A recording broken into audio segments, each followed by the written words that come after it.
ಪ್ರತಿಷ್ಠಾಪನೆ ಹೃದಯ ಯೋಜನೆ ಅಡಿಯಲ್ಲಿ ಈಗಾಗಲೇ ಮೂರ್ತಿ ಕೂಡ ಸಿದ್ಧಗೊಂಡಿದೆ. ಚಾಲುಕ್ಯ ಉತ್ಸವ ವೇದಿಕೆ ಅಂತ ನಮ್ಮ ಸಚಿವರಾಗಿದ್ದಾಗ ಡಿ.ಬಿ. ಜಿಲ್ಲೆರೆಡ್ಡಿ ಸಾಹೇಬರು ಅಲ್ಲಿ APMC ನಡೆಸಿದರು. ಅದಕ್ಕೆ ಜಾಗೃತಿ ಕೊರತೆ ಇದೆ ಅಂತ ನಾವೆಲ್ಲರೂ ಇವತ್ತಿನವರೆಗೂ ಅದನ್ನ ನಮ್ದಲ್ಲ.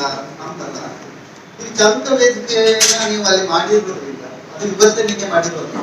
ಅದಕ್ಕೆ ಅಲ್ಲೇ ಏನಾದ್ರೂ ಸ್ಥಳಾವಕಾಶವನ್ನು ನೋಡ್ಕೊಂಡು ಆ ಪುಟ್ಟಿಸಿ ಮೂರ್ತಿಯನ್ನ ಪ್ರತಿಷ್ಠಾಪನೆ ಮಾಡ್ತಕ್ಕಂಥದ್ದು ಒಂದು ಸೂಕ್ತ. ತಮ್ಮ ನೇತೃತ್ವದಲ್ಲಿ ಮೊದಲನೇ ಚಾಲುಕ್ಯ ಉತ್ಸವ ಆರಂಭ ಆಗ್ತಾ ಇದೆ. ಆ ಉತ್ಸವಕ್ಕೂ ಕೂಡ ಹೆಚ್ಚಿನ ಮೆರಗು ಬರಲಿದೆ ಅಂತ ನನ್ನ ಒಂದು ವೈಯಕ್ತಿಕ ಅಭಿಪ್ರಾಯ. ಈಗಾಗಲೇ ಎಲ್ಲರೂ ಮನಗಟ್ಟುವಂತೆ ತಮ್ಮದೇ ಆದಂತಹ ಒಂದು ಎಲ್ಲ ಸಲಹೆ ಸೂಚನೆಗಳನ್ನು ಕಲಾವಿದರು, ಸ್ಥಳೀಯರಿಗೆ, ರಾಜ್ಯ ಮಟ್ಟ ಎಲ್ಲವೂ ಸರಿ.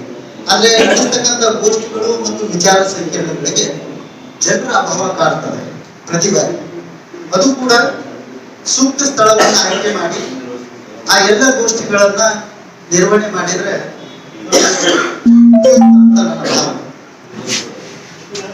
ಚಾಲುಕ್ಯ ಉತ್ಸವಕ್ಕೆ ಮುಖ್ಯವಾಗಿ ನಮಗೆ ಇಮ್ಮಡಿ ಪುಟ್ಟಿಸಿ ಮೂರ್ತಿ ಪ್ರತಿಷ್ಠಾಪನೆ ಆಗಲೇ ಬೇಕು, ಮಾಡಲಿಕ್ಕೆ ಅವಕಾಶ ಇದೆ.